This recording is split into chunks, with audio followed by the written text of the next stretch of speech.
आइए दोस्तों, ये वाला क्वेश्चन देखते हैं। एक सिंपल सा क्वेश्चन दिया हुआ है। इसमें जो पूछा है, हमको करंट की वैल्यू पूछा है, टोटल करंट की वैल्यू क्या आएगी, और आर इक्विवेलेंट की वैल्यू पूछा है। ठीक है, अगर ये टर्मिनल ए और बी इसको मानते हैं तो आर इक्विवेलेंट या आर ए बी बोल सकते हैं इसको, ये दोनों एक ही है। ठीक है, यही पूछा है। तो जैसे ओम्स लॉ हम लोग पढ़े हैं, ओम्स लॉ में V = I × R ये फार्मूला निकलता है। हमको करंट पूछा है और आर इक्विवेलेंट। तो करंट निकालने के लिए हमको क्या चाहिए, वोल्टेज चाहिए और आर इक्विवेलेंट चाहिए। तो वोल्टेज तो यहाँ दिया हुआ है, आर इक्विवेलेंट या आर ए बी निकालेंगे तो हमको करंट पता चल जाएगा, और आर इक्विवेलेंट भी निकालना है तो दोनों आंसर हमारे आ जाएंगे। ठीक है, ऐसे क्वेश्चंस में हमको सबसे पहले ये देखना है कि जितने ब्रांच इसमें लगे हुए हैं, कनेक्टेड हैं, उसमें कौन कौन से ब्रांच में रेजिस्टेंस है, कौन कौन से ब्रांच बिना रेजिस्टेंस के ऐसे केवल वायर से कनेक्ट कर दिए गए हैं। तो हम देखेंगे कि एक वायर ये ऐसे ही कनेक्ट कर दिया गया है, इसमें रेजिस्टेंस नहीं लगा हुआ है। एक वायर ऐसे ये कनेक्ट कर दिया गया है जिसमें रेजिस्टेंस नहीं लगा है। ठीक है, तो एक चीज यहां देखना, ये वायर के दो पॉइंट हैं, पॉइंट 1 हो गया और ये हो गया पॉइंट 2 हो गया।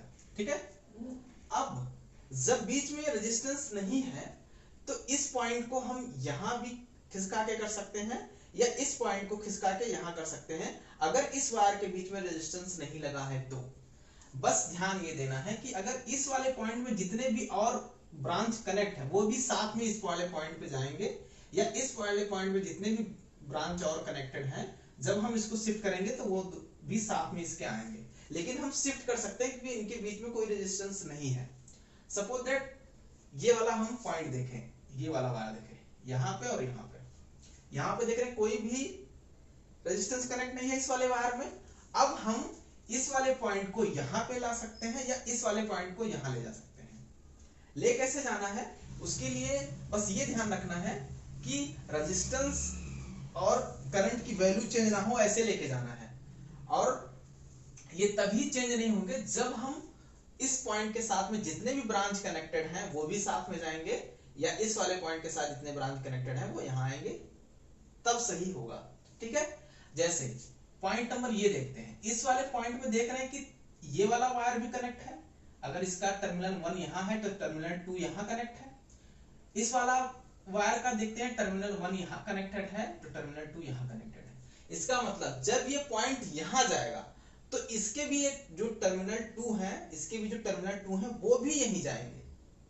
या अगर ये वाला पॉइंट यहां आएगा तो इस वाले पॉइंट के साथ ये वाला वायर कनेक्टेड है और इसके एक टर्मिनल कनेक्ट, मतलब ये दोनों भी यहां आएंगे, तब सही होगा। अब हम क्या कर रहे हैं, इस वाले पॉइंट को यहां ले जाएंगे। ठीक है, देखना कैसे लेके जाते हैं।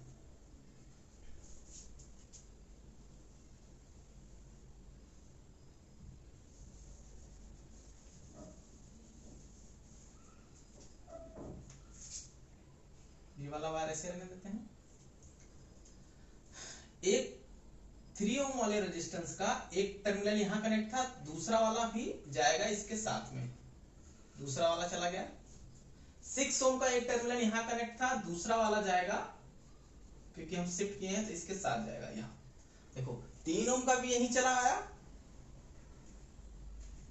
और ये 6 ओम का भी यहीं चला आया। एक टर्मिनल यहीं पे कनेक्ट है, दूसरा वाला यहां आ गया। 3 का एक यहां कनेक्टेड है, दूसरा वाला आ गया यहां। ठीक है, इसमें कोई दिक्कत नहीं है, हम ऐसा कर सकते हैं। एक वायर तो हम निपटा दिए ऐसे। अब दूसरा वायर देख रहे हैं, एक वायर यहां भी कनेक्टेड है, इसमें भी कोई रेजिस्टेंस नहीं लगा है, इसमें भी हमको यही करना है। इसके दो टर्मिनल हैं, ये वाला टर्मिनल या तो उठा के यहां लेके चले आए, या ये वाला यहां लेके चले जाए। ये वाला जब यहां आएगा तो इसमें दो वायर कनेक्टेड है, एक 4 ओम का रेजिस्टेंस वाला वायर है, एक 3 ओम के, ये दोनों भी यहां आएंगे। या ये वाला यहां जाएगा तो इसमें भी दो वायर कनेक्ट है, एक तो वोल्टेज का नेगेटिव सोर्स वाला वायर है, एक 6 ओम वाला वायर है, ये भी यहां जाएंगे। तो हम क्या कर रहे हैं, इसको उठा के यहां लेके आ रहे हैं। आप चाहे इसको उठा के यहां भी ले जा सकते हैं। ठीक है, तो अभी हम क्या करेंगे, हम क्या करेंगे, इस 3 वाले वायर को ये जो 3 वाला है 4 ओम वाला है, इसको हम उठा के यहाँ लेके चले आते हैं। ठीक है, तो सबसे पहले हम 3 वाले को ले जाते, 3 वाले का एक यहाँ कनेक्टेड है, दूसरा वाला यहाँ कनेक्ट कर देते हैं। ठीक है, 3 ओम वाले का हो गया। 4 ओम वाले का भी ऐसे था, एक यहाँ कनेक्टेड था और दूसरा वाला यहाँ कनेक्ट कर देते हैं। कोई दिक्कत नहीं है, क्योंकि हमको इस पॉइंट से उस पॉइंट में जाना है, लेकिन साथ में जो इसके पॉइंट पे जो वायर कनेक्टेड है उसको भी साथ में लेके जाना है, या इस पॉइंट को इधर लेके आना है तो वायर साथ में लेके आना है। ठीक है, अब हम सारे वायर को हटा दिए जो इसमें रेजिस्टेंस नहीं थे। अब सिंपल सा, अगर यहां से आई करंट फ्लो होगा वो इस जंक्शन पे आएगा, तो हम पैरेलल वाले जब हम सर्किट का देख रहे थे, तो जब किसी जंक्शन पे हमारे करंट डिवाइड हो रहे हैं अलग अलग ब्रांच में, जैसे कुछ करंट यहां जा रहा है, कुछ करंट यहां जा रहा है, कुछ करंट यहां जा रहा है, तो ये तीनों रेजिस्टेंस आपस में क्या होंगे, पैरेलल में। ठीक है, जब किसी जंक्शन पे आके पर्टिकुलर उस जंक्शन पे जितने भी करंट डिवाइड हो रहे हैं वो सारे रेजिस्टेंस पैरेलल में होंगे। हम लोग सीरीज पैरेलल कॉम्बिनेशन में पढ़े थे, पैरेलल वाले में। ठीक है, तो ये तीनों रेजिस्टेंस हमारे पैरेलल में हो गए। इसको हम सॉल्व करेंगे पैरेलल वाले फार्मूले से। तो इसको सॉल्व करते हैं, तो 1/R इक्विवेलेंट जो पैरेलल का फार्मूला होता है 1/R1 1/R2 प्लस 1/R3। ठीक है,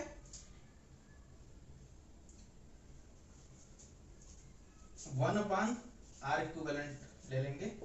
1/R1 की जगह हम इसको लेते हैं 1/6 प्लस 1/R2 की जगह इसको लेते हैं 1/3 हो जाएगा, प्लस 1/3 की जगह R3 की जगह 4 लेते हैं 1/4। इसका जो एलसीएम आएगा वो क्या आएगा, 12, 6 दूना 12, 3 चौके 12, 4 तिहाई 12। ठीक है, आप लोग तो इसको सॉल्व करना जानते होंगे। अब 4 2 6 3 9, 9/12, 3 तिया 9, 3 चौके 12। 1/R इक्विवेलेंट की वैल्यू आई 3/4। अब R इक्विवेलेंट निकालेंगे, R इक्विवेलेंट में क्या किया, इसको पलट दिया, वैसे ये भी पलट जाएगा, तो ये हो जाएगा 4/3 ओम। R इक्विवेलेंट का मान यहां से निकल आया। ठीक है, अब जब R इक्विवेलेंट का मान निकल आया, यही R इक्विवेलेंट का मान बराबर RAB भी है। जो R इक्विवेलेंट है वही RA और B है, ये दोनों हमारे सेम ही है, निकल आया। अब हमको चाहिए I के लिए V पता होना चाहिए, R इक्विवेलेंट पता होना चाहिए। तो V तो ऑलरेडी दिया था 24 वोल्ट, R इक्विवेलेंट हम निकाल लिए 4/3 ओम। अब यहाँ I की जगह हम ये वैल्यू पुट कर देंगे, V की जगह 24 वोल्ट कर देते हैं और R इक्विवेलेंट की जगह 4/3।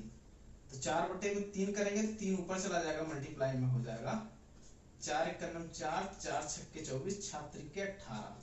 तो I इक्वल टू 18 और करंट को एम्पियर से लिखते हैं तो 18 एम्पियर आ जाएगा करंट, और R इक्विवेलेंट 4/3 ओम। आप लोग ये नोट कर लीजिए, बहुत इंपॉर्टेंट, बहुत बेसिक चीजें हैं। जब भी इस तरह से देखेंगे हम तुरंत जानेंगे कि कैसे उसको, हमको जो अननेसेसरी जो वायर लगा हुआ है उसको हटाना है। हटाने के सिंपल सा तरीका यही है कि इस पॉइंट को उठा के यहाँ कर सकते हैं, या इस पॉइंट को उठा के यहाँ ले जा सकते हैं। बस ध्यान ये रखना है, जब ये पॉइंट उठ के यहाँ जाएगा, इसके साथ जितने भी ब्रांच कनेक्टेड हैं वो भी यहीं जाएंगे, और जब ये वाला पॉइंट उठा के यहाँ करेंगे तो इस पॉइंट के साथ जितने भी ब्रांच कनेक्टेड हैं वो भी उठ के साथ ही साथ यहाँ आएंगे। और ये तभी हम इस पॉइंट को उस पॉइंट पे ले जा सकते हैं, या इस पॉइंट को इस पॉइंट पे, जब बीच में कोई रेजिस्टेंस कनेक्ट ना हो तब।